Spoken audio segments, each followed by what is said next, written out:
A woman fled her country to survive. And in doing so, she left behind her 2-year-old. And it wasn't because she didn't love her child. It was because survival forced her to do something that was rather impossible. An unimaginable outcome. So tell me,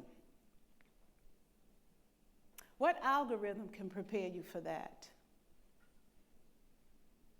So I stood by her, listening as she told her story about her loving child, about how she had to flee, and about what she was carrying. I can hear it in her voice. Not only the pain, but the guilt and the helplessness. And in mid-sentence, she paused, and she looked across my left shoulder. So I followed her stare, and I realized that there was more to her story than what she was sharing. But I was taking it all in because, oftentimes people are saying a whole lot more when we are noticing things. And I realized at that point that she had to be very careful about how much she could share. Now, I'm not sure if she was looking at someone or something. I don't know, I couldn't see, but I could feel it. I can anticipate that feeling every time I think about it, because that was undeniable to me. But one thing that I realized is that her story was deeper than what she was saying. I had the sense that she was hoping that I could maybe give her a solution, or maybe I can help her fix it, or maybe I can help reunite her with her child. But I couldn't. And I think she knew that. What she needed was not a solution. She needed me to be present. What she needed was a release, a kind of exhale that will allow her to tell her story one more time, to pour out her heart one more time, and to express her grief one more time. And so it made me think, we are living in a time where technology affords us more information than ever before, more tools, more access, more predictive capability. We can analyze behavior and we can anticipate need. We can even get answers and responses in seconds. And yet, we are unprepared for moments like that. See, but there is a difference between what can be calculated and what must be encountered.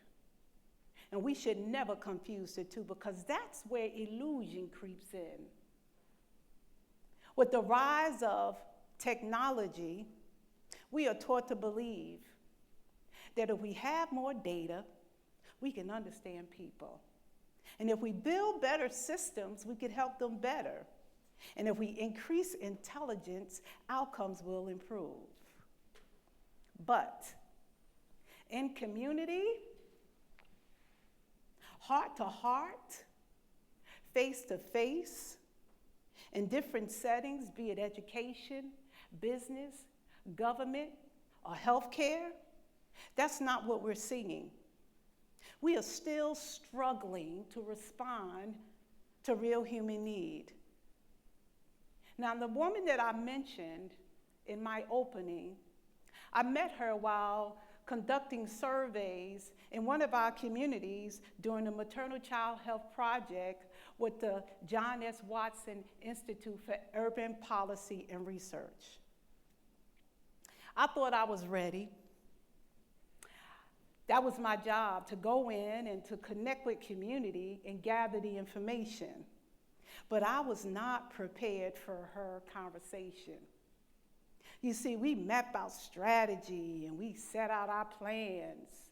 We even create cheat sheets and sometimes guides to tell us exactly what to say when people have questions or requests. So we think we are armed and ready. We think we are prepared. But are we ever really? Yes, we can anticipate some things, but we can never anticipate what people are carrying. And what people are carrying, they will bring it right in the room along with you, whether you are ready or not. Now, there may be some people that said, hey, we live in a time where we have AI companions. We got therapists on demand.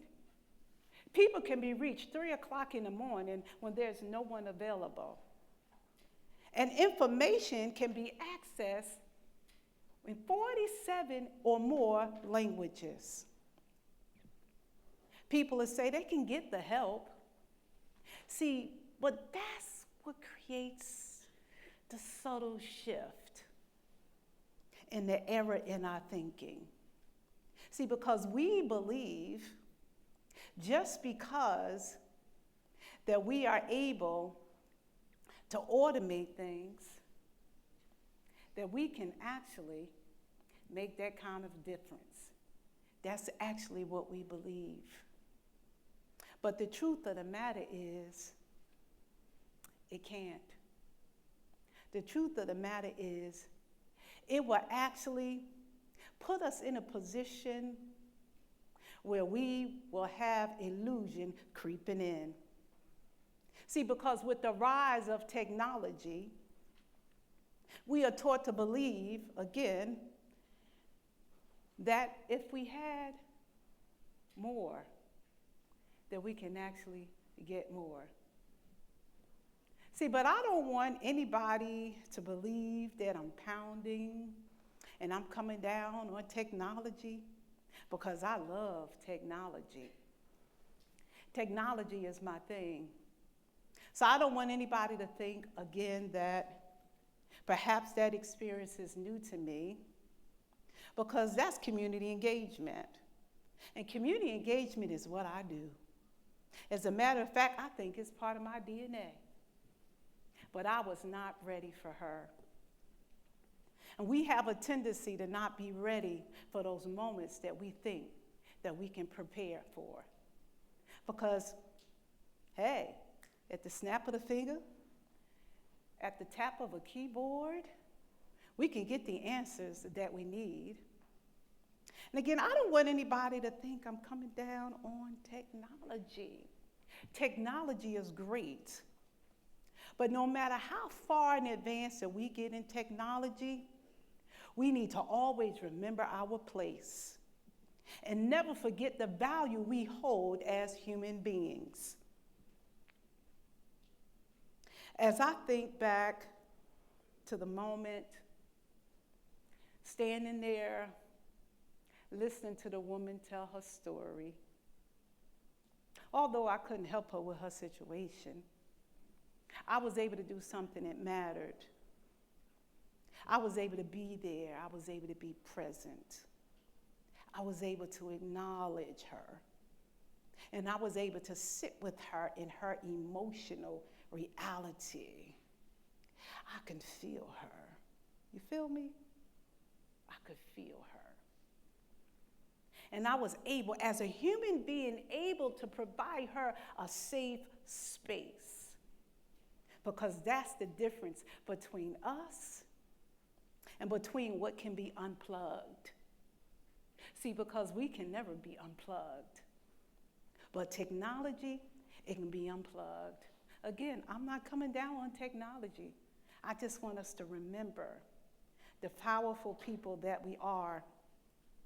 So as we build, as we design, as we do research, and as we implement systems that help people live and connect, I want us to always remember to ask ourselves one question. Have we overlooked the necessity of our humanity? Because what we hold and what we possess is powerful. And what we hold and what we possess is irreplaceable. So what is the responsibility to one another?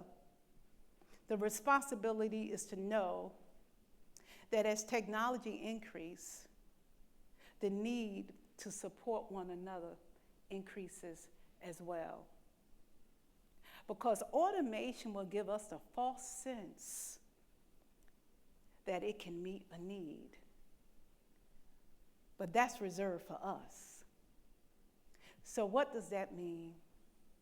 That means that we carry an awesome responsibility. We carry a breath. We carry a life.